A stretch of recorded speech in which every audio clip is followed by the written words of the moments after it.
Hey there. Tonight, we're not entering a battlefield or walking the ruins of some ancient wonder.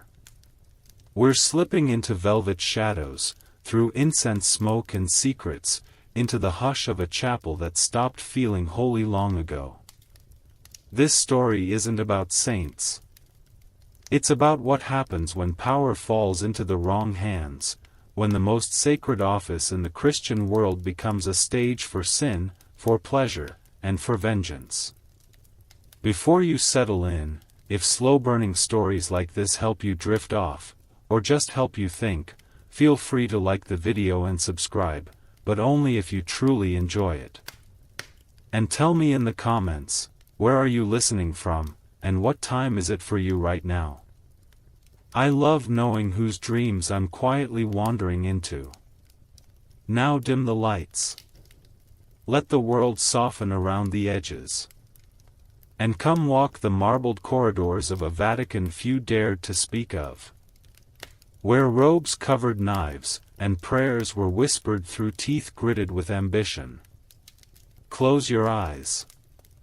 And let the silence of history begin to speak. In the hush of Rome's sacred corridors, where incense clings to stone and whispered prayers hang like mist, there once echoed a sound not of reverence, but of laughter, loud, drunken, obscene. It didn't come from a tavern. It came from the Lateran Palace, heart of the papacy. And it belonged to a boy. He was just 18. They called him Octavianus, son of a Roman prince. But history would remember him by another name, Pope John XII. And he would be known not for wisdom, nor mercy, nor even cruelty in the usual sense, but for the holy office he so thoroughly defiled. His rise was no accident. It was a legacy sealed in deathbed whispers.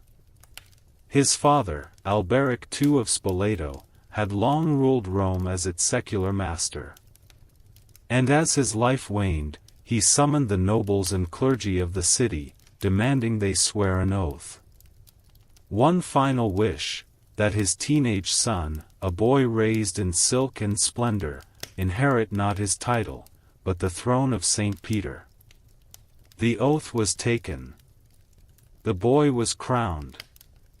And the Church, long vulnerable to politics, watched the keys of heaven pass into the trembling hands of a libertine. From the moment of his ascension in 955, it was clear John XII was no shepherd of souls. He was a prince turned God-king, cloaked in holy vestments but burning with the appetites of youth unchecked. The Lateran Palace became a carnival of sin. Prostitutes lounged in the shadow of crucifixes. Drunken feasts spilled through sacred halls. Gambling tables replaced altars. Sacred relics were sold to pay for wine and women. It was said that during banquets, John raised toasts to Jupiter and Bacchus, not Christ. But the sins were not only sensual, they were brutal. Contemporaries spoke of incest, simony, and maiming. He was rumored to have seduced, or worse, his own niece, along with the wives of his officials and even pilgrims seeking confession. When criticized, he responded not with remorse but punishment. Bishops who opposed him vanished. Those who preached against him found themselves blinded, mutilated, or dead. He gambled with bishops. He summoned spirits in the dark. He laughed during Massachusetts. He cursed God in public. And yet, he ruled. In distant lands, kings struggled to comprehend the decay. In Rome, fear kept mouths shut.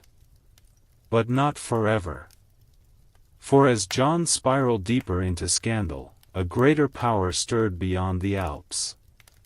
Otto I of Germany, strong, calculating, a man who viewed the Church as both sacred partner and political tool, watched with growing unease. Otto had once counted on John. The Pope had crowned him Holy Roman Emperor in return for military support. But John, true to form, betrayed him, opening secret negotiations with Otto's enemies. It was a gamble, one he lost. In 963, Otto marched on Rome, his army disciplined and righteous, bearing not only steel, but the fury of a betrayed empire. The city offered little resistance. Roman clergy, worn down by John's excesses, welcomed the emperor. A synod was called. Bishops from across the Christian world arrived, not in pilgrimage but in protest. The charges they leveled read like the devil's resume: perjury, blasphemy, incest, murder, simony, sodomy, heresy, even communion with demons. They called him not Pope, but Antichrist. He was deposed. A new pontiff was seated. For a moment, Rome exhaled. But John had not finished. He vanished from the city, only to return months later, not as a humbled penitent, but as a warlord. Backed by Roman loyalists and mercenaries, he stormed the Lateran, reclaimed the throne, and began his purge. Revenge came swift and cruel. Bishops were beaten. One had his tongue torn out for speaking truth. Another was stoned to death in the street. The city that had once groaned beneath his vices now bled beneath his wrath. The palace returned to chaos. The holy chair shook with sacrilege. And then, suddenly, it ended. In May of 964, barely a year after his deposition, Pope John XII died. The stories of his death are as scandalous as his life. One tale claims a jealous husband found him in bed with his wife and beat him until his skull fractured. Another whispers he suffered a stroke while committing adultery. Some say he fell from a window during a drunken brawl. What is certain is this: he died as he had lived, in disgrace, in secrecy, in the grip of sin. He was barely 26. 8 years on the papal throne. 8 years of corruption so deep, so grotesque, that future popes would invoke his name only in horror. Even his own contemporaries struggled to contain their disgust. The Liber Pontificalis, the chronicle of papal deeds, could not mask its loathing. One entry reads simply: he spent his time in hunting, in women, and in crimes. His end was as befitting as his life. John XII didn't just sin. He desecrated. He turned the house of God into a den of vice. He didn't fall short of sainthood, he mocked the very idea. And in doing so, he forced the Church to look inward, to ask whether any office, no matter how sacred, could protect itself from the rod of unchecked power. The answer would echo through centuries. Rome had seen tyrants before: emperors cloaked in madness, generals drunk on blood, and senators whispering behind silk curtains. But never had the city been ruled by someone like Pope John XII. Not just sinful. Not merely corrupt. But dangerous, petty, and frighteningly young. By the time he returned from exile, John was no longer the erratic youth of scandalous legend. He was colder now. Paranoid. Every face in the Vatican halls was a potential traitor. Every bishop a hidden dagger. He no longer trusted even his own clergy. And in return, they feared him more than they revered him. He turned the sacred into spectacle. The altar became his stage. Masses were interrupted with jokes. Sacred rites mocked or left unfinished. He hosted feasts in the Lateran's shadow, where guests wore the robes of cardinals, drank from stolen chalices, and reenacted biblical scenes in ways that would make even a Roman playwright blush. He had learned how to weaponize his disgrace. If the world called him a monster, then he would be the worst they'd ever seen. And yet, beneath the debauchery, the walls of his rule were beginning to crack. Otto I had not forgotten the Pope's betrayal. And though John had clawed his way back into power, the Emperor's presence still loomed like a sword hanging over Rome. Otto's appointed Pope, Leo VIII, had fled, but he was not forgotten. And John knew his enemies had not been silenced, only scattered. The problem with burning bridges is that sometimes you need to cross them again. And John had scorched nearly every path to reconciliation. In his final year of life, the Pope became increasingly erratic. He wandered Rome armed, suspicious of every whisper, lashing out at any perceived slight. Some said he summoned astrologers to chart his enemies' fates. Others claimed he ordered exorcisms not to banish demons, but to speak with them. There were signs, some said, that he was unraveling. And then came the end, abrupt, scandalous, and fitting. In May of 964, just 9 years after ascending to the papacy, John XII died suddenly. The circumstances, like his life, were shrouded in vice and rumor. The most popular tale among Roman gossips was this: the Pope had been caught in bed with a married woman, not his first, nor likely his last, when her enraged husband burst into the room and delivered a fatal blow to the Vicar of Christ. Other chroniclers were more merciful, or less imaginative. They claimed he suffered a massive stroke during the act of adultery itself, collapsing in a heap of flesh and scandal, his body naked and trembling as life slipped away. He was not given a proper funeral. No grand procession. No weeping crowds. The throne of St. Peter, once defiled by his touch, stood empty once more. And so ended the reign of Pope John XII, not with excommunication or assassination by nobles, but in a room thick with perfume, sweat, and betrayal. He had lived fast, ruled without conscience, and died as he lived, in the shadows, half-drunk, and unrepentant. But the stain he left behind would not wash away so easily. Even among the most corrupt men of the Church, John stood apart. Not because he sinned, many had, but because he had no interest in even pretending to be holy. He didn't stumble into darkness. He danced into it. To some, he was a child corrupted by power. To others, he was the very embodiment of what happened when sacred authority was given to someone who saw it only as a crown, not a cross. His enemies called him Antichrist in a stole. His defenders, if there were any, remained silent in the centuries that followed. And yet, his story is not just a tale of personal corruption. It is a warning. A reminder that when faith becomes a plaything, and power is inherited rather than earned, even the holiest of institutions can rot from within. His name may not be spoken often in churches. His portrait may not hang in Vatican halls. But the ghost of Pope John XII lingers, in every scandal, every abuse, every whispered fear that the sins of the past may yet return. Because sometimes, the greatest threat to the Church doesn't come from outside its gates. It comes from the boy sitting on its throne. If Pope John XII turned the Lateran Palace into a brothel, then Pope Benedict IX turned the entire papacy into a marketplace.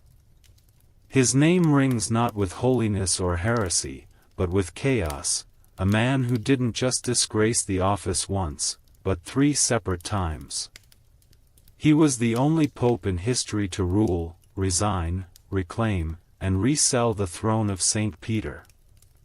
If that sounds confusing, that's because it was. And it all began with a boy. Theophylactus of Tusculum was his name, born into one of Rome's most powerful aristocratic families in the early 11th century. His relatives didn't seek the papacy for spiritual reasons, they collected it like land or coin. The church had become a vessel for political control, and when Theophylactus was barely old enough to grow a beard, they thrust him onto the papal throne. He was renamed Benedict IX. The year was 1032. He may have been 15.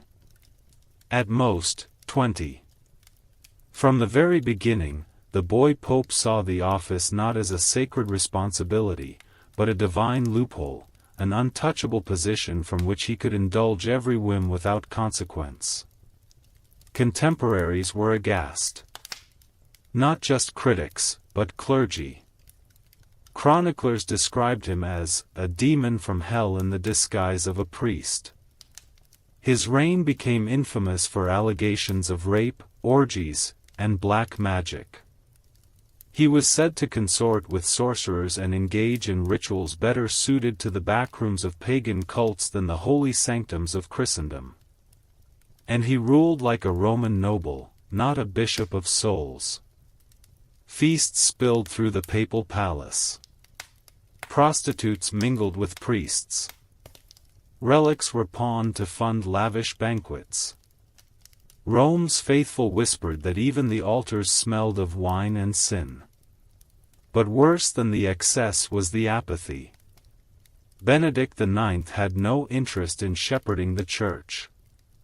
He was a prince playing dress-up in sacred robes. Eventually, the city turned on him. A popular revolt, rare even in jaded, cynical Rome, forced Benedict from the city. But his powerful family ensured his return. Then another rebellion. He fled. Again, he returned. The papacy had become a revolving door, and each time he passed through it, the office lost more of its sanctity. Then came the event that made history real. In 1045, weary of the throne, or perhaps eyeing profit, Benedict IX offered to resign. But not for humility or penitence. For cash. He sold the papacy to his godfather, John XII, a respected archpriest known for piety and learning. Gratian was horrified by the state of the church and desperate to restore its dignity. He agreed to the deal, not for personal gain, he claimed, but to save the soul of Rome. And so, for a sum of gold, the papal seat was handed over like a merchant's stall. Gratian became Pope Gregory VI. But instead of peace, the sale detonated a crisis. News of the transaction spread like wildfire. A pope had sold the papacy. A new pope had purchased it. Even among a jaded clergy, this was too much. The church fell into disarray. Faithful and faithless alike asked the same question: if the throne of Peter can be bought, what does salvation cost? And then, because Benedict IX was nothing if not unpredictable, he changed his mind. Less than a year after selling the papacy, he marched back into Rome and reclaimed the throne, declaring Gregory's election invalid. But he wasn't the only one. Another faction had already elected a rival, Sylvester III. Now 3 men claimed to be pope, each with their own supporters, each refusing to yield. The situation spiraled into farce. Clergy were divided. Masses were cancelled. Bishops refused to recognize any of the claimants. The papacy, the heart of Western Christendom, had become a joke, torn between competing egos, factions, and wallets. It took Emperor Henry III of the Holy Roman Empire to intervene. In 1046, he summoned a synod at Sutri to cut through the madness. All 3 popes were deposed. A new candidate, Clement II, was appointed with imperial backing. Rome breathed, but barely. Benedict IX, excommunicated and humiliated, retreated into the shadows. But he didn't vanish. He returned again in 1047 and briefly seized the throne for a 3rd time before finally being driven out once and for all. He had worn the papal crown 3 times. He had resigned once, been expelled twice, and sold the office at least once, possibly twice. Never before, and never since, has one man treated the throne of St. Peter like a game of musical chairs. But Benedict's tale doesn't end there. He lived out his final years in exile, drifting through ecclesiastical no man's land. Rumors surrounded him until his death, of black rites, secret lovers, even attempts to regain the throne once more. His name became a byword for disgrace, his reputation so foul that even later corrupt popes avoided comparison. But in a strange way, Benedict IX was not a fluke. He was a symptom, a mirror reflecting the greed and ambition that had infected the highest office of the Church. The age of reform would come, centuries later, but Benedict stood as a warning etched into Vatican stone, that without virtue, even the most sacred seat becomes a throne of rot. He was not merely a bad pope. He was the man who sold the papacy. The winter of 962 fell colder than usual in Rome, not because of the wind, but because word had spread. Otto was coming. He wasn't marching as a pilgrim. He came as a conqueror. From the north, his armored procession moved with the weight of purpose, banners snapping in alpine wind, iron hooves cracking frozen soil, and behind them, priests with blank scrolls ready to record a new age. Otto, king of the Germans, was no longer content to watch from afar. He had seen enough letters, heard enough whispers. The boy pope in Rome had become a disease. And Otto fancied himself the cure. In Rome, panic bloomed like rot under marble. John XII met the news with a mixture of fury and disbelief. He paced the cold floors of the Lateran Palace, demanding answers no one could give. "Who invited him?" he hissed. "Who dares bring swords to the holy city?" His advisers, those who hadn't fled already, remained silent. Some say that night, John stood atop the palace tower and looked out toward the north, where the road vanished into hills. Others say he went instead to the wine cellar and drank until dawn.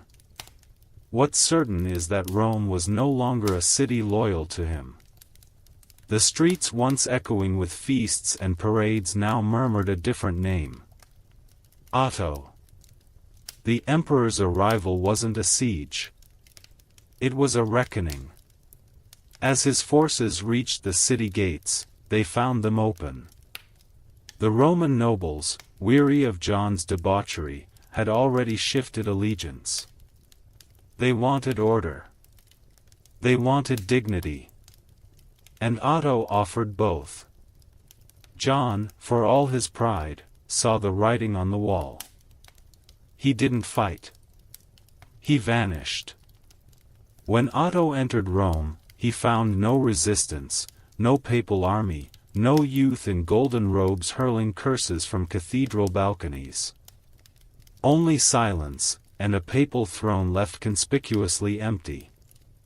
But Otto hadn't come merely to dethrone. He came to crown. On the 2nd day of February, 962, inside the majestic Basilica of St. Peter's, Otto was anointed as Holy Roman Emperor. The title had not been held in over 4 decades. Now, under Otto's heavy crown, the dream of Charlemagne's empire flickered back to life. He stood beneath ancient arches, flanked by bishops who had watched John stain the cloth of heaven, and swore to defend the church. But how could an empire be holy if its pontiff was a ghost? Otto gathered the bishops. He summoned a synod, a council of judgment. One by one, accusations were read aloud. Simony, adultery, incest, murder, blasphemy. The list stretched longer than the scroll it was written on. Priests stepped forward with trembling hands. Monks with bruised faces. Even nobles confessed secrets kept for too long. The synod listened. And then they voted. John XII, absent and defiant, was deposed. In his place, the council elected a new pope, Leo VIII. A Roman nobleman of clean reputation and quiet manner. He accepted with reluctance, perhaps knowing that no man could rule unscathed in a city like Rome. But John was not finished. Hiding in the countryside, he gathered loyalists, mercenaries, criminals, and bitter men who had tasted his wine and missed its sweetness. It wasn't an army, it was a mob. But it would be enough. Rome, still tender from its change in power, was vulnerable. Later that year, while Otto returned north to tend to his empire, John struck. The gates that once welcomed the emperor now opened for the boy pope's return. He stormed the Lateran like a demon exorcising saints. Pope Leo VIII fled in haste. Bishops loyal to Otto were arrested. Some were maimed. One was found with his eyes gouged out and a broken cross nailed into his hand. The city that had tasted order now choked again on terror. John reclaimed the throne, not with glory, but vengeance. Gone was the charming debauchee of his early days. This version of John was meaner, colder. He held midnight tribunals. Torture returned as a sacred rite. Holy relics were sold in broad daylight, and new ones, likely forged, were displayed with pomp and lies. He summoned his enemies one by one and offered them mercy, only to revoke it the next hour. One priest who begged for forgiveness was granted it with a kiss on the cheek, then flayed alive the next morning. And yet, even now, John saw himself as invincible. He had faced a king and survived. He had outlived his condemnation. But time, silent and indifferent, had other plans. In May of 964, just months after reclaiming the throne, John disappeared from public view. For days, the palace remained closed. Then a whisper rippled through Rome like a breath before a scream. The Pope was dead. The official story claimed apoplexy, a sudden stroke. Others suggested illness. But the truth, buried beneath layers of scandal, was more sordid. The most popular tale said this, that John XII was caught in bed with a married woman. Her husband, furious and humiliated, beat the Pope with such force that he never woke up. 18 when crowned. 26 when he died. In less than a decade, he had transformed the papacy from a throne of piety into a carnival of sin. And now, he lay cold beneath stone, his name etched into history not with reverence, but with ash. The bells of Rome rang softly the morning after John XII's death, not in mourning, but as if unsure what note to strike. The man who had ruled the church like a drunken prince had finally fallen. But there was no parade, no procession, no solemn vigil to mark his passing. There was only silence. Not even the priests knew what to do. One moment, the Holy Father was groping his way through another night of vice. The next, he was dead, half-dressed, his face bruised, a scandal in every whisper. They say the woman he died with vanished before sunrise. Her name never recorded. Her face never described. As if Rome itself wanted to erase the scene before it stained the stones. When word reached the clergy, some crossed themselves and prayed. Others simply sighed in relief. Otto, now back in Germany, received the news with quiet satisfaction. His letters reveal no eulogy, no blessing for the dead. Only a firm command: restore Pope Leo VIII to the throne. But Rome was not so quick to obey. In the days following John's death, the Roman nobility, still bitter from Otto's heavy hand, acted fast. They rejected Leo, claiming he had been imposed by a foreign emperor. Instead, they elected a new pope, Benedict V. A Roman-born deacon, Benedict was soft-spoken, scholarly, and deeply pious, everything John XII was not. The people welcomed him with cautious hope, perhaps believing that the shame of the past could be buried with its architect. For a few weeks, it almost worked.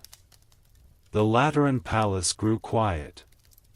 No orgies. No bribes. No blood. But peace, as always in Rome, was a fragile thing. When Otto heard of Benedict's election, he saw it not as a spiritual decision, but as rebellion. A direct insult to the authority he had bled for. And so, in the spring of 965, he returned to Rome, not with ceremony this time, but with siege engines. The city braced itself. Benedict, for all his virtue, was no warrior. He met Otto not with resistance, but humility. Wearing his papal vestments, he stood at the city gates and offered himself up, not as a prisoner, but as a penitent. He admitted his election had been hasty. He acknowledged Leo's prior claim. It was a gesture of grace in a time of vengeance. Otto, moved by the Pope's sincerity, spared his life. But not his title. In front of a solemn assembly, Benedict V was stripped of the papal insignia. His staff was broken. His robes removed. Only his rank as deacon was left intact. The people wept. For the first time in years, they had glimpsed virtue in the chair of Peter, only to see it snatched away by politics once again. Leo VIII was reinstated. He returned not as a conqueror, but as a placeholder. His reign was short, marked by hesitation and a sense of borrowed time. Though officially pope, he knew the Romans never truly accepted him. Every step he took within the Vatican walls echoed with the ghosts of John's debauchery and Benedict's humility. By March of 965, Leo was dead, whether by natural causes or intrigue, no one could say for certain. But his passing left behind a peculiar emptiness. 3 popes in 2 years. 1 dead in scandal. 1 humiliated. 1 forgotten. The papacy, once a symbol of divine authority, now looked more like a game board, its throne a prize for kings, mobs, and opportunists. Rome itself had changed. The streets where John once paraded his mistresses were quieter now. The priests walked with their eyes low. Pilgrims came still, but fewer dared speak of the glory of the Vatican. The shame lingered like the scent of old wine on sacred cloth. And yet, the Church endured. By year's end, a new pope would be chosen, John XIII. Another Roman. Another chapter. But something had cracked. The spell of divine sanctity, once held in awe by emperors and peasants alike, had been broken. John XII had proved that the man behind the robe could be cruel, petty, and base. That holiness could be bought. That the tiara itself, once kissed by kings, could be tarnished by the touch of a boy who gambled with bishops and drank to pagan gods. Historians would argue for centuries about John's legacy. Some claimed he was a product of his age, a time when nobility meant power, not piety. Others blamed his father, who secured the papacy for him with no regard for character or calling. But most simply remember the wreckage. The orgies. The theft of relics. The mutilated clergy. The alliances with Rome's worst. The Vatican had become a brothel, a court, a battlefield, all under one roof. And in the shadows of that ruin, a question remained. Could the Church recover? Could something built to guide souls through eternity survive the lusts of a single man? For now, it would try. The relics were restored. The blood scrubbed from the stones. The gold melted and recast into chalices. Bishops were ordained anew. Prayers once whispered in fear rang out again in full voice. But nothing could undo the decade that had passed. John XII had died young. But his impact aged the Church by centuries. In the cracked halls of the Lateran, among frescoes scorched by candle smoke, there remained a silent warning: when power meets youth without wisdom, even the holiest crown becomes a mask for sin. The story of Pope John XII did not end with his burial, nor with the next election, nor even with Rome's tentative return to order. His name, whispered with disdain in sacred halls, had already become a legend, not one of sanctity, but of rot. Like ink spilled across parchment, his actions bled through the pages of church history, staining not just his own era but the very idea of the papacy. And in the years that followed, every man who dared sit upon the throne of St. Peter did so with John's ghost close behind. Rome itself had changed. To pilgrims who arrived at the Lateran, the grand papal basilica no longer felt like a beacon of holiness. It had seen too much: laughter that echoed like mockery, rituals turned into theater, relics that had been gambled away like trinkets in a tavern. The Vatican had once been the seat of Christ's vicar on earth. Now, it felt more like a stage where corruption had danced unashamed. Future popes faced a quiet crisis, not one of swords or armies, but of belief. Because how do you restore the faith of a people who've seen behind the curtain? How do you preach divine authority when the last man to hold the keys of St. Peter toasted to pagan gods and sold sacred vessels for flesh and wine? It was not just a matter of public image. It was deeper, spiritual, institutional, existential. The papacy had always walked a narrow line between heaven and earth, between the sacred and the political. But John XII had bulldozed that line. He hadn't simply sinned in secret. He had ruled with impunity. With arrogance. With cruelty. And the Church could not unsee it. In monasteries across Europe, monks penned bitter lines in their chronicles. One wrote, "This boy pope behaved like a demon in the flesh." Another simply called him a beast, not a man. To them, John was not an anomaly, he was a warning. A symbol of what could happen when ambition outpaced devotion, when bloodlines mattered more than virtue. Back in Rome, the aristocracy tightened its grip. The lesson they had drawn from John's papacy was not to fear sin, but to fear losing control. They redoubled their efforts to place their own sons, nephews, and allies into positions of church authority. Bishops were chosen for loyalty, not wisdom. Cardinals for wealth, not grace. Nepotism flourished.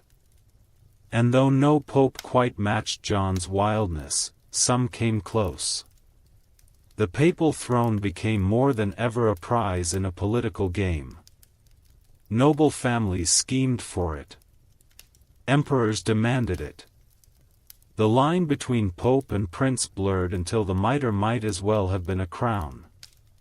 Men like Benedict IX, who would later become pope 3 separate times, seemed to take John XII's reign as a precedent, not a caution.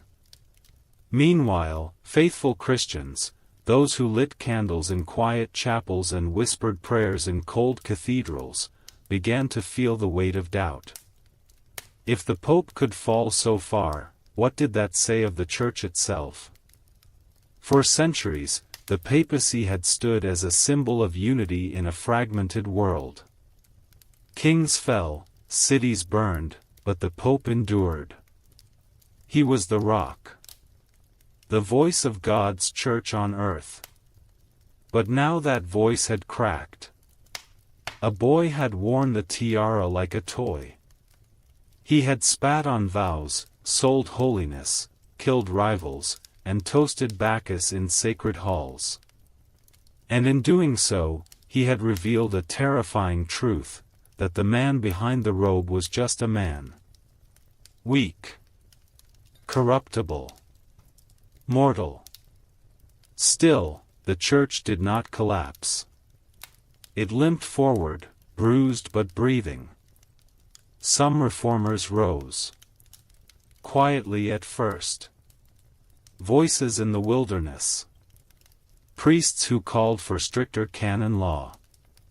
Bishops who refused bribes. Monks who demanded the separation of spiritual office from noble privilege. They spoke of cleansing. Of returning to Christ's example. Of breaking the cycle that had placed boys like John on sacred thrones. But the momentum was slow. Power does not surrender easily, and John's legacy had left behind more than shame, it had left behind a system of exploitation. Rome was still Rome. And sin, it seemed, was hard to exorcise. By the close of the 10th century, the memory of John XII was still fresh in the minds of those who had lived through his reign. Old bishops whispered of his banquets. Servants passed down stories in hushed tones, of masked women slipping through papal chambers, of gold relics melted for gambling debts, of drunken oaths made beneath frescoes of Christ. And yet, his tomb lay undisturbed. No pope ever ordered it destroyed. No decree excommunicated his corpse. For all the horror he brought, John XII remained a part of the papal lineage. His name inscribed alongside saints and martyrs. It was as if the Church, in all its grandeur, had chosen to absorb the stain rather than erase it. Perhaps that was its strength. Perhaps it understood that to deny its darkest chapters would only grant them more power. Instead, it let them stand, scars in the marble, reminders of what happens when the sacred is consumed by the profane. In time, the memory of John XII would be eclipsed by other scandals. Other popes would rise, some holy, some corrupt. Wars would be waged. Reformations ignited. Councils convened. But in the back rooms of church historians, in the footnotes of dusty chronicles, John's name would always resurface. A boy crowned too young. A pope lost to lust. A church forced to look into its own reflection, and shudder.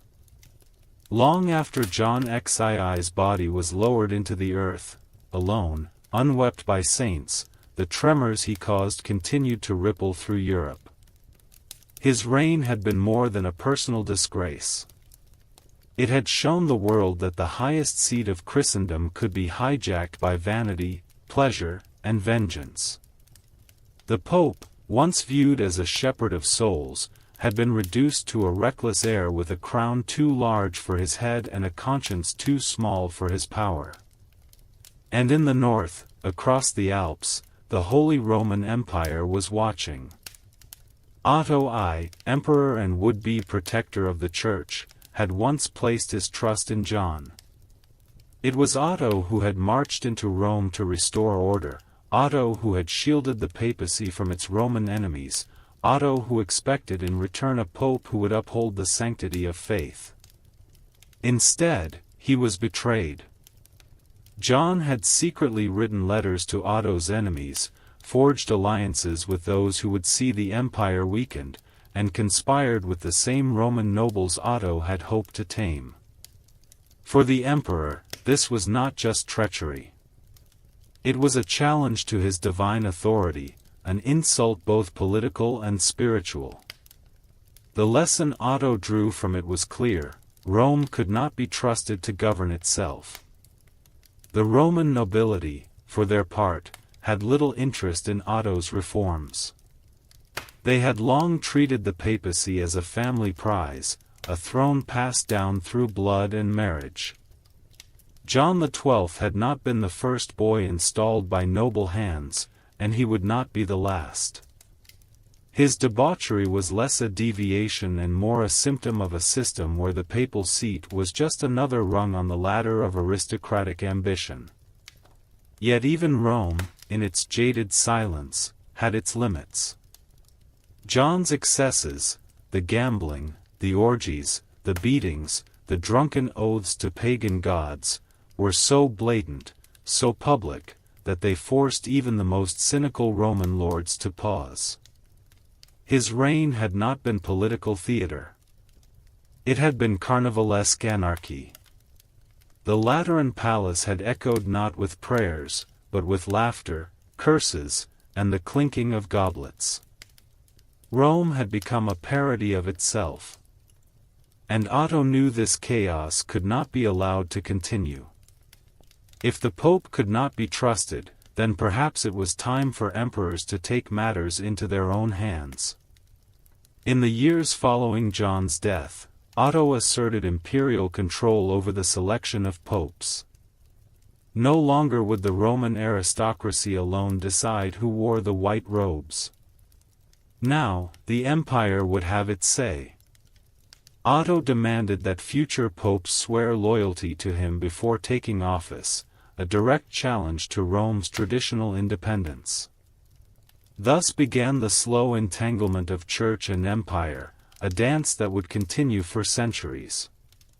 It was not without resistance. Many in Rome bristled at the idea of German interference. They saw Otto not as a savior, but as a foreign invader. Tensions flared. Riots broke out. Streets once filled with drunken papal processions now rang with the sound of swords and hooves. But Otto was not easily moved. He placed his own candidate, Leo VIII, on the papal throne, a man who, while not perfect, at least understood the weight of the office. And though the transition was messy, it marked a turning point. The empire would no longer sit quietly while Rome burned its own house to the ground. Yet this solution brought its own poison. By entwining the papacy with imperial power, the Church gained temporary stability but lost something vital: independence. The line between spiritual authority and secular might blurred even further. A pope was now not just God's vicar, he was the emperor's man. And that, too, would have consequences. Back in Rome, the nobles regrouped. Though Otto had cowed them for now, they were patient. Generations of intrigue had taught them to wait. As emperors came and went, the families of Tusculum, Crescentii, and others would slowly worm their way back into power, installing their sons and nephews on the papal throne once more. The cycle would repeat. And through it all, the name of John XII lingered. He became a cautionary tale, told in monasteries and scriptoriums with grim amusement. Not as a distant myth, but as a recent shame. Chroniclers debated whether he had been mad, wicked, or simply a product of his breeding. Some even dared to wonder aloud, if the Holy Spirit truly guided the election of popes, how could John have happened? It was a question that cut too deep. For centuries, the Church had claimed divine legitimacy for every papal election, that each pope was chosen by God, no matter how flawed the process. But with John, that belief cracked. He had not been a misguided man who strayed from the path. He had laughed in the face of holiness from the start. And still, he had worn the tiara. It forced the Church to look inward, and downward. If the papal throne could be so easily soiled, what did that mean for the faithful? For the sacraments? For salvation itself? These were dangerous thoughts. To preserve its authority, the Church buried them beneath layers of ritual, hierarchy, and doctrine. But in quiet corners, the seeds of doubt had been planted. Seeds that, in time, would grow into storms, reformation, schism, rebellion. For now, though, the papacy carried on. Bruised, wary, watched closely by emperors and nobles alike. It would survive John XII, just as it had survived plagues, wars, and heresies. But it would never forget him. Nor would history. Because some names are not remembered for greatness. Some are remembered to remind us just how far power can fall. In the years that followed the death of Pope John XII, a strange quiet settled over the Lateran. Not the peace of renewal or forgiveness, but the eerie stillness that lingers after a storm has torn through a village. The marble halls still stood, the altars were polished anew, incense once again floated through the basilica's air, and yet, something had changed. John's sins had seeped into the stones. The Vatican, once the spiritual heart of Christendom, now bore an invisible scar. Not all saw it, but many felt it. A sense that holiness could be worn like a mask, and stripped away just as easily. For decades after, the name John XII would be whispered with disdain, not just as a man, but as a warning. Inside the Church, the damage was deeper than any enemy army could have inflicted. John's behavior had sparked not just moral outrage, but an existential unease. If the Vicar of Christ could drink to Jupiter and Venus, could turn sacred halls into brothels, could die naked in another man's bed, what did that mean for the authority of the office itself? That question did not fade. It fermented. Monks in distant abbeys wrote furiously, some condemning the corruption they saw in Rome, others scrambling to defend the sanctity of the papacy with increasingly elaborate theology. Councils were called. Bishops argued. And while the outward ceremonies of the Church continued, a quiet anxiety began to creep into its writings and doctrines, a tension between the idea of papal infallibility and the inescapable reality of papal disgrace. John XII had become a paradox. He had been consecrated, yet profane. Crowned, yet craven. A man who held the keys of heaven while dancing with hell. And that made him impossible to forget. In the political sphere, the fallout was equally corrosive. The Holy Roman Empire, having intervened in papal affairs under Otto I, found itself entangled in a relationship it could neither control nor escape. Otto's success in replacing John with a more obedient figure, Leo VIII, emboldened future emperors to believe they could and should influence papal succession. This would lead, in time, to the infamous investiture controversy, a bitter power struggle between popes and emperors over who held the authority to appoint bishops and control the Church's wealth. But the seeds of that conflict had been sown with John XII. His fall had shown the world that popes were fallible, even dangerous, and that secular powers might need to step in, for the good of Christendom, or so they claimed. Rome itself was never the same. In the decades following John's death, the papacy became a political prize fought over by noble families like the Crescentii and the Tusculani. They learned from John's example, not to avoid corruption, but to control it more discreetly. Instead of orgies in the open, they engaged in simony behind closed doors. Instead of pagan toasts, they offered false piety while enriching their clans. If John had shattered the illusion of papal holiness, those who followed him learned to put the illusion back together, piece by piece, carefully, cleverly, and above all, profitably. But the mask never quite fit the same way again. And then there were the chroniclers, the writers, monks, and historians who attempted to make sense of what had happened. Some, like Liutprand of Cremona, were scathing in their condemnation. They painted John as a madman, a pervert, a pagan in vestments. Others, more cautious, tried to soften the record, to suggest that his behavior had been exaggerated by enemies or misunderstood by future generations. But the damage was done. Even those who tried to defend the papacy could not ignore what had occurred. For centuries, church officials would struggle to explain how someone like John XII could have ever worn the white. Theologians would debate whether a sinful pope could still validly perform sacraments, or if his wickedness tainted the entire body of the faithful. It was not a theological debate. It was a wound.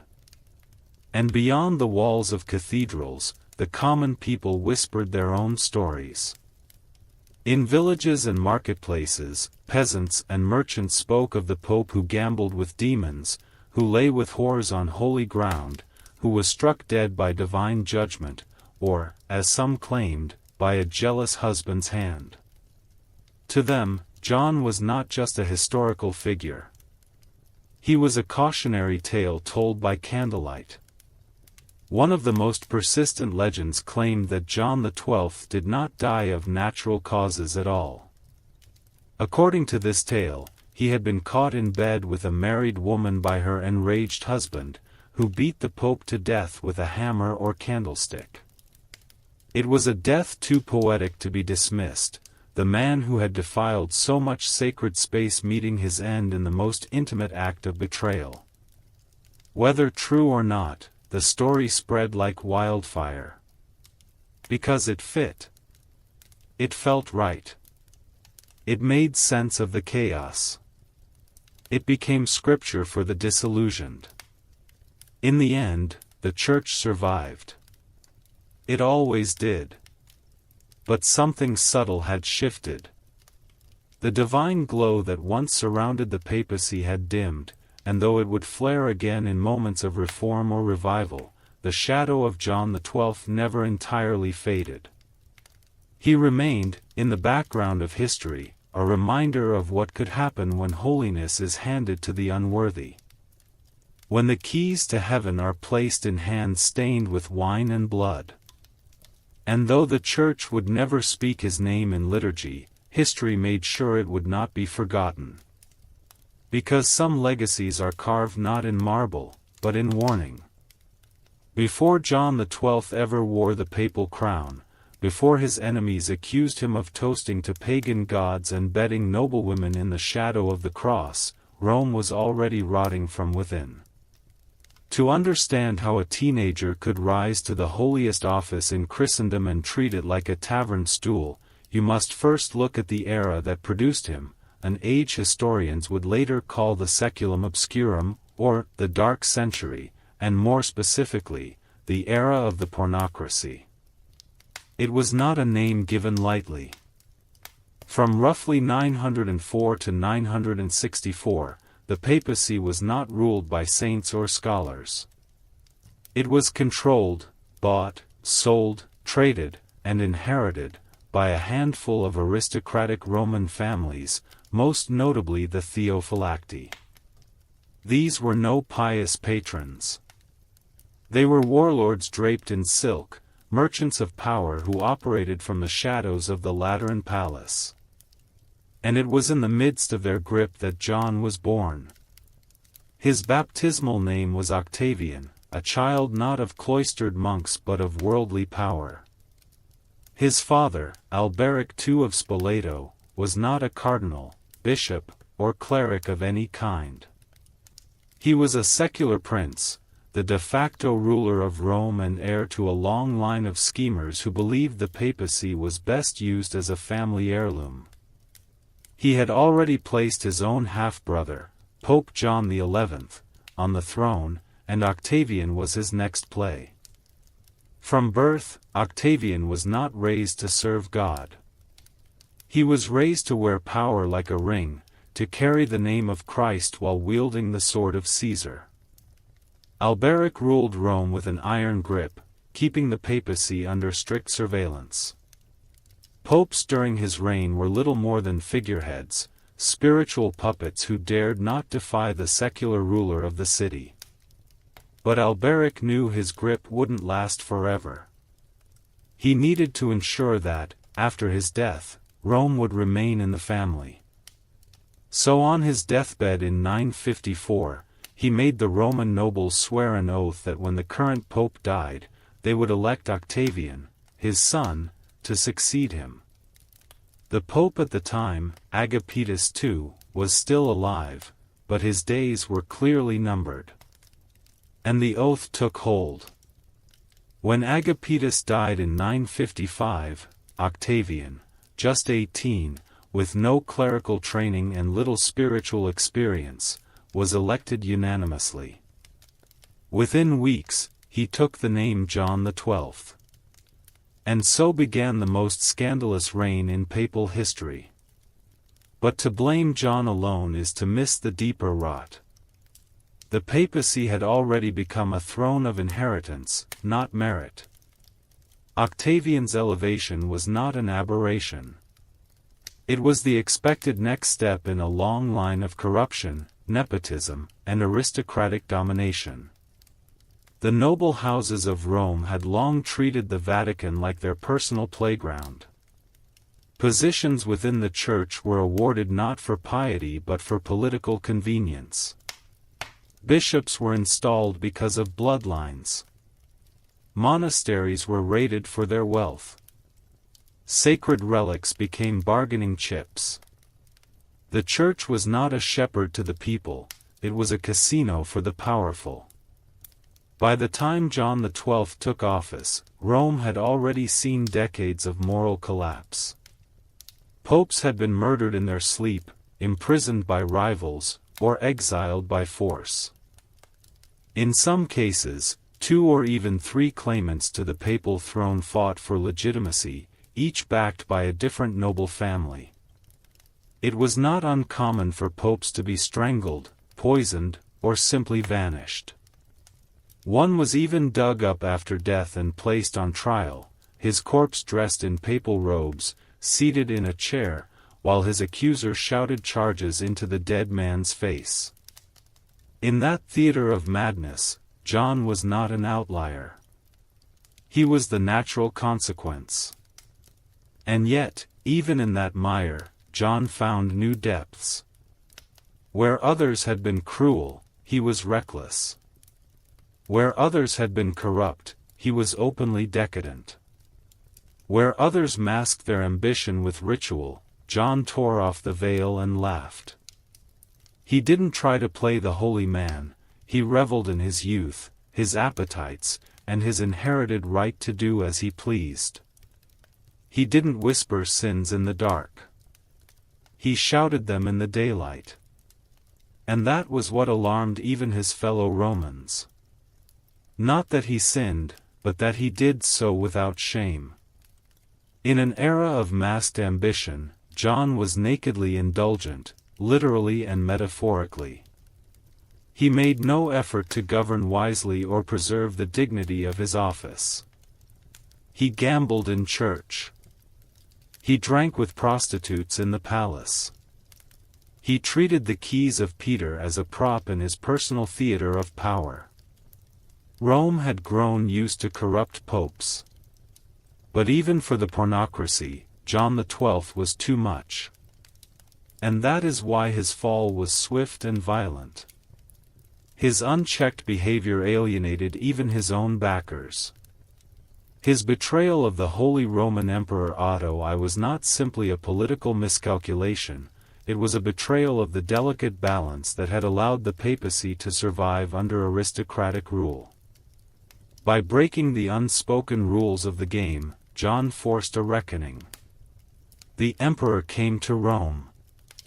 The bishops gathered. The mask was finally torn.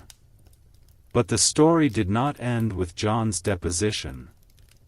Because the power structures that had elevated him remained intact. The noble houses continued to feud and scheme. New popes rose under the same conditions. And while John's death closed one chapter of excess, the system that produced him would linger, breeding more corruption in the decades to come. It would take nearly a century, and the rising power of reformist movements, to begin cleansing the Church from within. But the memory of John XII remained, not just as a scandal, but as a symbol of everything the papacy could become when stripped of conscience and crowned in bloodline alone. He was not the disease. He was the symptom. And his reign, lurid, chaotic, unforgettable, became the tale all reformers pointed to when demanding change. A teenager pope. A city of vice. A throne defiled. Rome had produced many popes. But only one John XII. By the year 960, whispers about Pope John XII had turned into furious sermons. Nobles scoffed, bishops wrung their hands, and common Romans shook their heads, but none dared move against him. He was too well connected, too entwined with the fabric of Rome's ruling elite. And above all, he was still seen as the natural heir of his powerful father. But far to the north, a man was watching. A man who still believed in order. Who saw himself not merely as a king, but as the guardian of Christendom. His name was Otto I, the King of Germany, and in his mind, the Church was not a playground for Roman decadence. It was the spine of the Holy Roman Empire, a force meant to unify, sanctify, and stabilize a fractured Europe. When Otto looked to Rome, he didn't see holiness. He saw rot. John XII's behavior had gone from scandalous to politically dangerous. The Pope had begun undermining Otto's authority, flirting with Otto's enemies, even entertaining envoys from rebellious dukes in northern Italy. To the emperor, this wasn't just insult, it was treason. So Otto acted. He crossed the Alps in 962 with his armies and rode into Italy, not just as a warrior, but as a statesman. He made no grand speeches, issued no threats. Instead, he offered Rome a bargain, stability in exchange for legitimacy. The Romans, weary of John's excesses, accepted. Otto was crowned Holy Roman Emperor by John XII himself in a ceremony meant to echo the days of Charlemagne. But it was an uneasy alliance. John saw Otto not as a savior, but as a rival. A German brute with ambitions too large and piety too real. And almost as soon as the ceremony ended, the Pope began plotting against him. secret messages were sent. Alliances were tested. Within months, John had reached out to Otto's enemies, including the powerful Berenger of Ivrea, stirring rebellion in the emperor's rear. It was the final straw. In 963, Otto returned to Rome with his forces. But this time, he wasn't asking for blessings. He summoned a synod, a council of bishops and clergy, and placed John XII on trial. The Pope, sensing danger, fled. He abandoned the Lateran palace and vanished into the countryside, leaving behind a palace littered with gold, wine-stained vestments, and broken icons. It was as if he had vanished in the middle of a feast. In his absence, the synod proceeded. The charges were staggering: simony, sacrilege, adultery, incest, perjury, and even murder. Witnesses claimed John had toasted to Jupiter and Venus during drunken feasts. He was said to have turned the sacred papal palace into a brothel. Others accused him of maiming his enemies, blinding priests, and invoking demons for his amusement. One bishop wept as he described seeing sacred relics pawned to fund orgies. Another claimed John had offered church gold in exchange for gambling debts. The evidence was damning, even by the standards of the age. And so, in December of 963, Pope John XII was officially deposed by a council of the Church. In his place, Otto and the bishops elected Leo VIII, a layman and imperial supporter, who was quickly ordained and installed as pope, a clear message that the emperor now held the keys of Rome. For a brief moment, it seemed the city might return to order. But John XII had no intention of remaining in exile. The moment Otto withdrew from Rome to handle affairs in the north, the young ex-pope struck back. He rallied the Roman mobs, still loyal to his father's memory, and returned to the city in a wave of violence. His supporters stormed the Lateran, captured Leo VIII, and declared the imperial pope a fraud. John XII reclaimed the papal throne with fire in his eyes and revenge in his heart. What followed was a reign of terror. John rounded up the bishops who had dared vote against him and had them mutilated, exiled, or executed. One had his nose and tongue cut off. Another was beaten to death in the streets. Clerics who had supported Otto were dragged from their homes and thrown into dungeons. Rome trembled. The people, once disillusioned by John's debauchery, now feared his wrath. He ruled not as a spiritual father, but as a vengeful prince, determined to punish every slight, no matter how small. The Church, meant to be a place of mercy, became a court of blood. And then, just as suddenly as he had returned, John vanished again, not into exile this time, but into history. In May of 964, just a few months after reclaiming the throne, Pope John XII died. The circumstances of his death were almost too poetic to believe. One account claims he suffered a stroke while in bed with a married woman, struck down in the act of adultery, his body found tangled in silk sheets and spilled wine. Another claims he was murdered by the woman's husband, a jealous noble who burst into the chamber and delivered a fatal blow to the young pope's skull.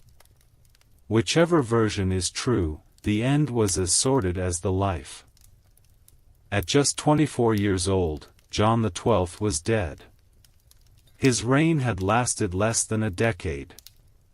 But in that short time, he had managed to burn through Rome's patience, defile the papacy's dignity, and provoke an emperor into military action. He died as he lived, in scandal. But his story wasn't over.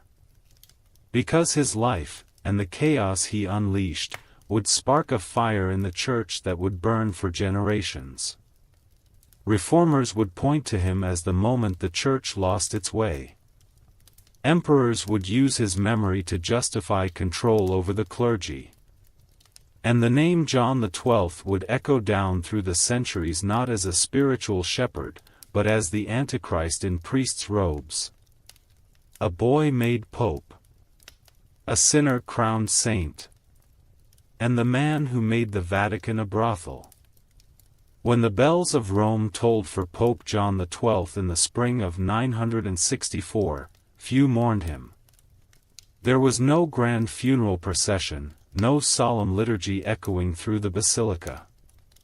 The man who had once held the keys of St. Peter died as he had lived, surrounded by whispers, scandal, and suspicion. And yet, his death did not bring peace. It opened a wound. Rome, long divided between imperial order and aristocratic chaos, found itself teetering once again. John's brief resurgence had ignited fresh fury in the city's veins. His enemies rejoiced in his death, while his loyalists, many of them drawn from the old Roman nobility, grieved the loss of their protector and puppet. What had once been a holy office was now openly acknowledged as a prize, passed from hand to hand in the theater of Roman power. But Pope Leo VIII, installed by Emperor Otto I, remained. Though briefly exiled by John, he had survived and was now restored to the papal throne. Yet his legitimacy was shaky. Many saw him not as a pope, but as an imperial pawn, a man raised to holy office without proper ordination, imposed on Rome not by God, but by a German sword. To the Roman aristocracy, Leo was the shadow of Otto. To Otto, Leo was the symbol of imperial order in a city that had long forgotten it. The tension only grew. In the weeks following John's death, Rome erupted in political infighting. Nobles aligned with John's memory plotted against Leo. Rumors of assassination circled the Lateran. Murders became commonplace again. Bishops who had once spoken boldly in the synod now moved through the city under armed guard, their eyes constantly watching rooftops and alleys. Otto, still in Italy, responded swiftly. He returned to Rome and reasserted his will, not with speeches, but with soldiers. He summoned another synod. This time, it was not John who stood trial, but the very nature of papal succession. Could a pope be lawfully deposed by a secular ruler? Could the emperor interfere in the church's affairs? Was Leo truly legitimate? The debate was fierce. Bishops argued both sides, quoting scripture, canon law, and precedent. Some feared the dangerous precedent John had set, that a pope could do anything, desecrate any sacrament, and still remain untouchable by worldly forces. Others feared what Otto's example might lead to, that emperors would appoint priests like generals, and the church would become an extension of the crown. In the end, politics won. The synod reaffirmed Leo's position, declared John's reign a disgrace, and ordered that all documents bearing his papal seal be destroyed. His name was to be struck from holy records, his reign remembered only in hushed warnings. And yet, he could not be erased. Because the truth is, John XII had become something larger than himself. A symbol. A stain. A cautionary tale. Every future pope would be compared to him, not in reverence, but in dread. Whenever a pontiff fell to vice, scholars would whisper, "At least he's not John XII." And behind the veil of official decrees and dusty parchment, people talked. Stories spread. Exaggerated, perhaps, but rooted in a chilling truth. They said he had toasted to Satan in the apostolic palace. That he gambled with devils in the catacombs. That he had defiled the bones of saints, cursed the sacraments, and laughed while doing it. None of these rumors could be confirmed. But none could be dismissed. Because Rome had seen too much. And John XII had made the unbelievable seem ordinary. Even within the halls of power, his name became shorthand. In imperial courts and episcopal councils, whenever clerics debated the limits of papal authority, one name always rose like smoke: Octavianus, the boy pope. The cardinal sin in a golden robe. The reason reform was necessary. But reform would not come swiftly. The papacy would continue to swing between saint and tyrant, monk and mercenary. It would fall under the sway of emperors, aristocrats, and ambitious families. And the Church, ostensibly the moral compass of the Christian world, would walk for centuries in shadows cast by John XII. Even those who tried to forget him failed. One chronicler in the 11th century wrote, "No man has caused greater harm to the Church than John, son of Alberic. In his brief reign, he did not merely sin. He made a mockery of virtue. He did not just fall short of Christ, he ran laughing in the opposite direction. Yet strangely, even in disgrace, there was something enduring about him. He was young. He was powerful. And he was damned. In an age of old men in mitres, he was a flame that burned fast and bright, consuming everything around him. His reign was short, but it was unforgettable. He lived more lives in 6 years than most did in 60. Rome would move on. New popes would come and go. But in the dusty corners of abbey libraries and the footnotes of history texts, John XII remained. Watching. Smirking. A scar on the face of the Church. And a reminder that even the holiest throne, when left in the wrong hands, can become a throne of sin. Centuries passed. The marble halls that once trembled beneath Pope John XII's revels stood cold and silent. Dust settled where laughter and debauchery had once echoed. Yet his legacy refused to sleep. Historians tried to bury him beneath the weight of time. The Church, embarrassed by his existence, treated his reign as a sickness best forgotten, a passing fever in the body of Christendom. His name was rarely spoken aloud in official liturgies or commemorations. And yet, like a curse whispered at the edge of a fire, it remained. Because even after his death, the legend of John XII lived on, a legend that bled into myth. Medieval chroniclers, fascinated and repulsed, turned his life into cautionary parable. He was invoked not merely as a warning of vice, but of youthful arrogance, unchecked power, and the rot that festers when politics poisons faith. Monks recorded stories of him conjuring spirits, toasting Bacchus, and desecrating relics during orgies. One tale claimed he anointed a horse as cardinal, another that he gambled away entire church districts.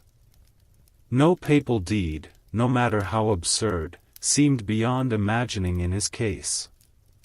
And yet for all the grotesque exaggeration, the core remained unchanged.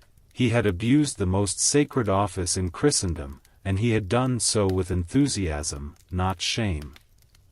What troubled later popes most was not simply his scandal, but the fact that he was elected at all. He had not clawed his way up the ladder through cunning or bribery.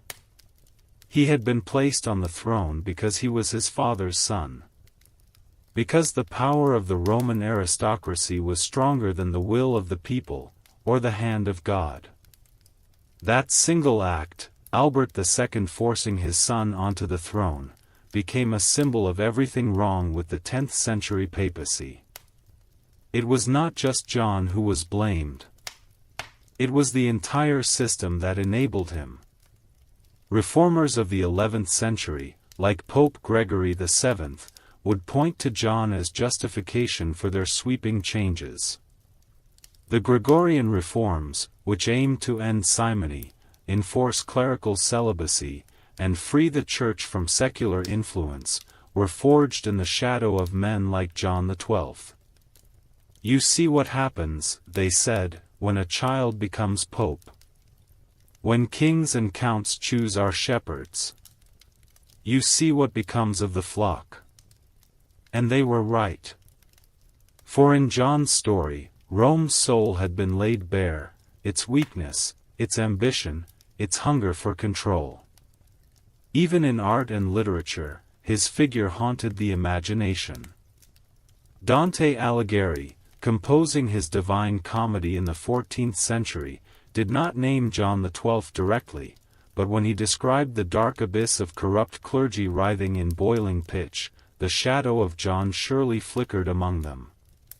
Later historians would label him the antipope of vice, though technically, he was no antipope.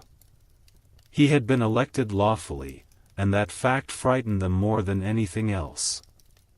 If a legitimate pope could become a devil in robes, what did that say of the office itself? Still, some found in John's tale not just warning, but fascination. Renaissance thinkers, ever drawn to extremes, saw in him a dark charisma. The boy who defied both church and emperor. The youth who took the holiest seat and used it as a throne of pleasure. They did not admire him, but they remembered him. He became a figure not of theology, but of theater. And even in the modern age, his life has continued to inspire. Novels, plays, paintings, academic debates. Was he a monster? A tragic boy manipulated by ruthless men? A symptom, or the disease? Some revisionists argue he was not as depraved as sources claim. That much of what we know is propaganda from Otto's allies, written to justify deposition. After all, few records from his own hand survive. What if his orgies were exaggerated? His crimes inflated? Could John have been a reckless youth, ruined by inheritance and consumed by a role too large for any mortal? And yet, that defense has limits.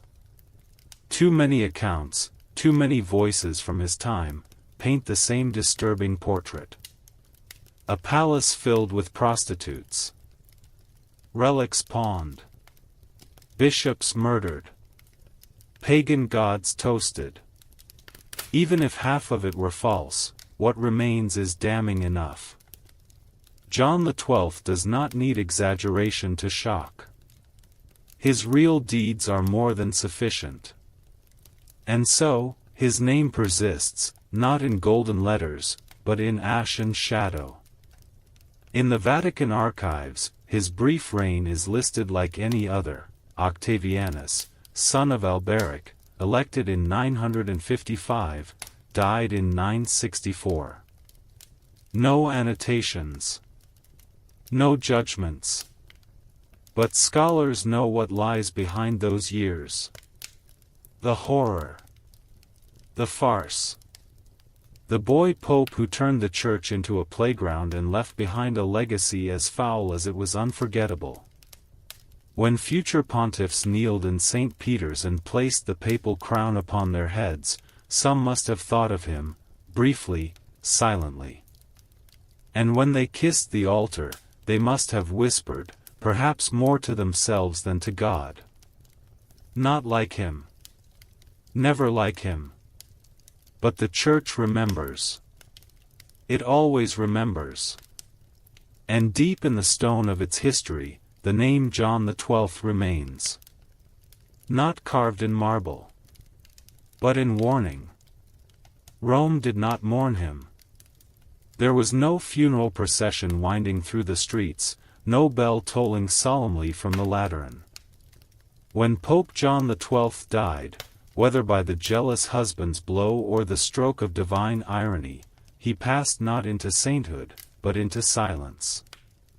The city, still reeling from years of scandal and vengeance, breathed easier in his absence. And yet, the problems he embodied were far from gone. His death left behind a church fractured, not only by sin, but by politics. The papal office had become a battleground, not of faith, but of factions. The Lateran Palace, once the beating heart of Christendom, stood hollow in more ways than one. Its rooms still echoed with ghosts, the laughter of courtesans, the clash of armored guards, the prayers of honest priests drowned beneath the weight of corruption. The man who had ruled from within its walls had not led a church, he had ruled a playground, where power, lust, and ambition collided. And now that he was gone, the question remained, who would clean the altar? His enemies wasted no time. Otto I, Holy Roman Emperor, still smarting from betrayal, saw an opportunity. He had already humiliated John once, marched into Rome, convened a synod, and declared the boy pope unfit. That deposition had failed, undone by Roman mobs loyal to the house of Spoleto. But now that the boy was dead, Otto would not be denied a second time. He immediately backed Leo VIII, a man he had earlier installed as antipope, to take the throne legitimately. The Roman nobles, many still loyal to the old aristocracy, bristled. They saw Leo not as pope, but as puppet, a foreign imposition backed by imperial muscle rather than Roman will. For a time, Rome descended into chaos once more. Leo was driven out. Another pope, Benedict V, was elected by the Roman people, despite Otto's protests. But the emperor returned with his army, captured Benedict, and paraded him in chains before the synod. The papacy had become a game of thrones, its sanctity traded for strategy, its shepherd's crook replaced with a scepter. And beneath it all, the shadow of John XII loomed. Because it was his reign that had shattered the illusion. Before him, corruption had lived in whispers. Bribes passed in shadows. Affairs hidden behind velvet curtains. After John, the church could no longer pretend. The sins had worn a crown. The implications rippled across Christendom. In monastic communities far from Rome, cloistered monks began writing furious tracts against clerical excess. Reformers preached from pulpits not just about sin, but about Rome's rot. Some called for independence from the papal authority altogether. Others sought to purify it from within. And as these whispers grew louder, they gave birth to a movement that would one day change the church forever. But in the 10th century, such reform was still a distant hope. For now, the throne of St. Peter remained cracked, its foundations unsteady, its seat too often occupied by the powerful, not the pious. In this landscape of political papacy, John XII became both symbol and scapegoat. To the reformers, he was proof that secular influence had to be severed. That popes should be chosen not by Roman counts or German emperors, but by spiritual merit. That the office of pope could not be inherited like a noble title.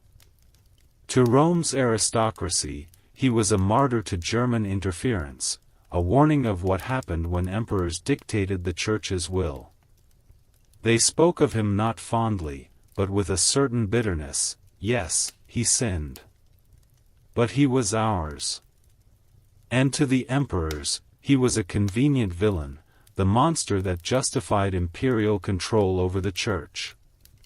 Otto I and his successors would point to John's reign whenever they needed leverage in papal politics. This, they would say, is what happens when Rome rules itself.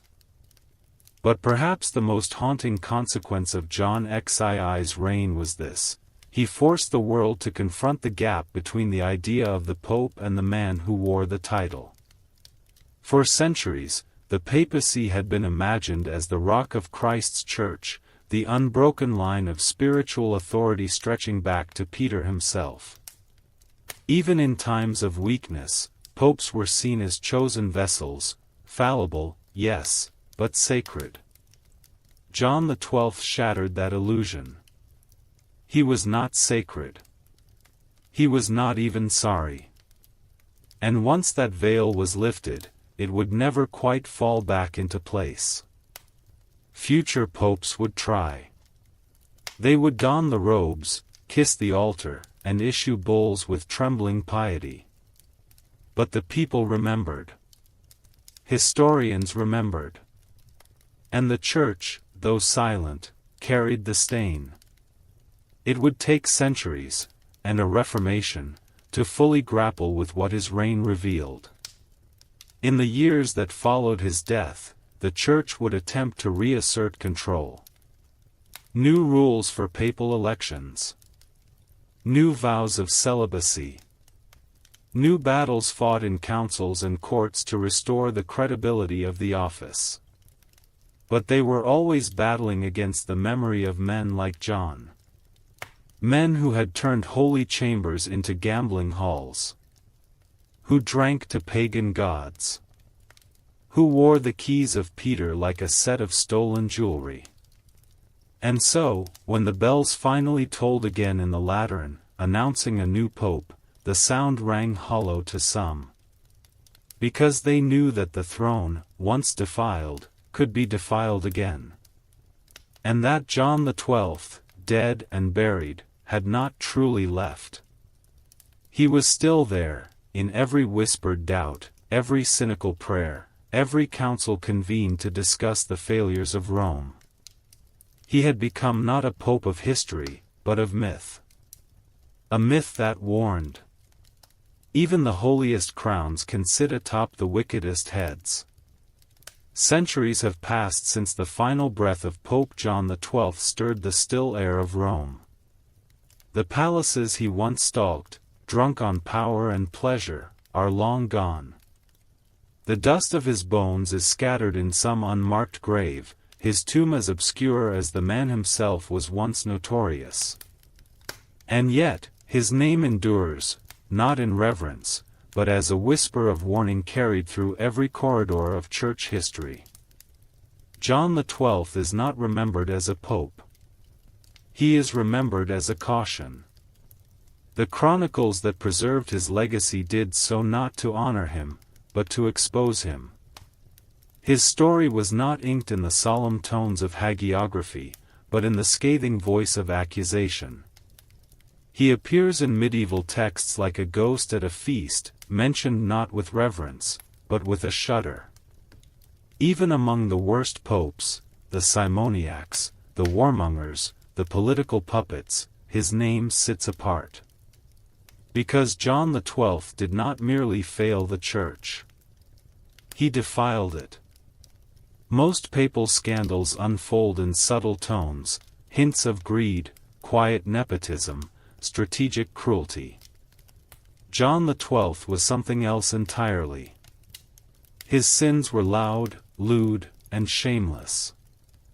Where others concealed their vices behind velvet curtains, he opened wide the doors and let Rome watch him fall.